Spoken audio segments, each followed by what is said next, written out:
नमस्कार प्यारे बच्चों, अब आप इस विषय के वीडियोस एक साथ भी देख सकते हैं। इसके लिए वीडियो के नीचे मेरी चैनल का नाम है, तो चैनल में जाके प्लेलिस्ट में जाएंगे तो इस विषय के वीडियोस एक साथ देख सकेंगे।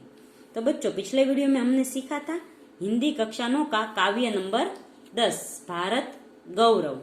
आज के वीडियो में हम इस काव्य का स्वाध्याय देखेंगे। स्वाध्याय में सबसे पहला प्रश्न है, निम्नलिखित प्रश्नों के एक दो वाक्य में उत्तर दीजिए। तो पहला है, भारत को प्रकृति का लीला स्थल क्यों कहा गया है? तो जवाब होगा, भारत में हिमालय के समान मनोहर पर्वत तथा गंगा जैसी पवित्र नदियां हैं, इसलिए इस देश को प्रकृति का लीला स्थल कहा गया है। दूसरा प्रश्न है, भारतवर्ष को वृद्ध क्यों कहा गया है?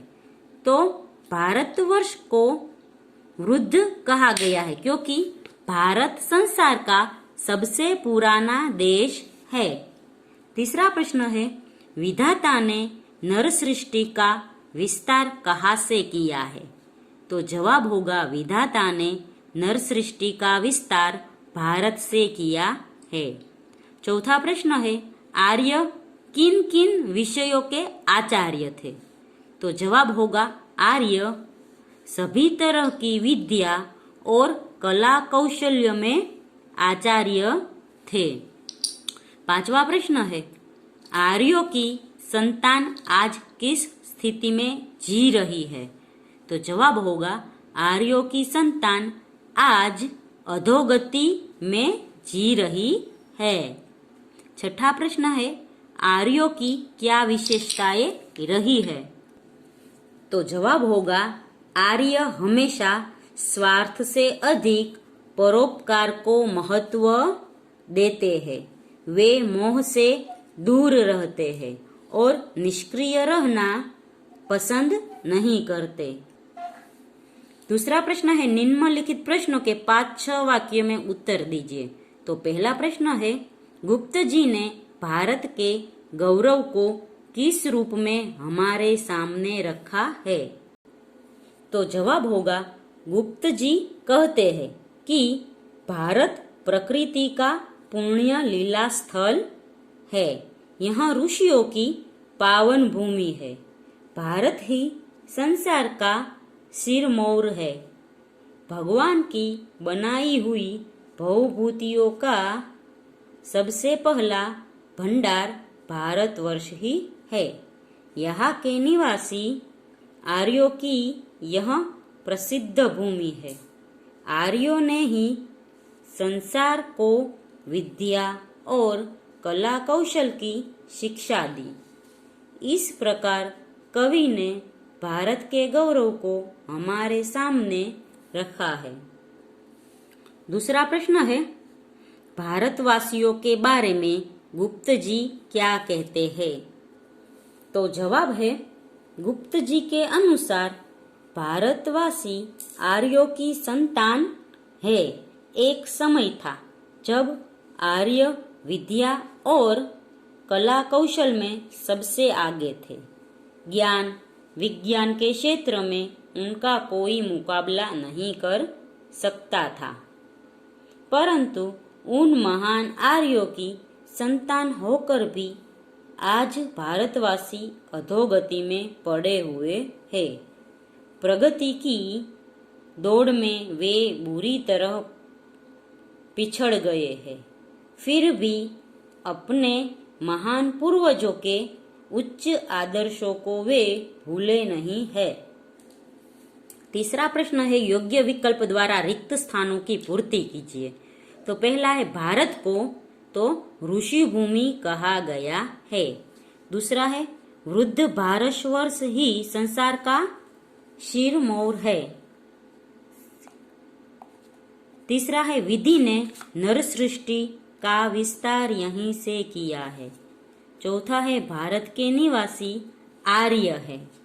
पांचवा है, आर्य की संतानों की आज अधोगति हो गई है। आगे है अ और ब जोड़ना है। तो पहला होगा, वृद्ध भारत ही संसार का, तो जवाब होगा सिरमौर है। दूसरा, विद्या कला कौशल के प्रथम आचार्य आर्य है। तीसरा, संपूर्ण देशों से अधिक भारत का उत्कर्ष है। चौथा है, भगवान की बहुभूति का प्रथम भंडार है। पांचवा, भारत जैसा पुरातन देश दुनिया में कोई दूसरा नहीं है।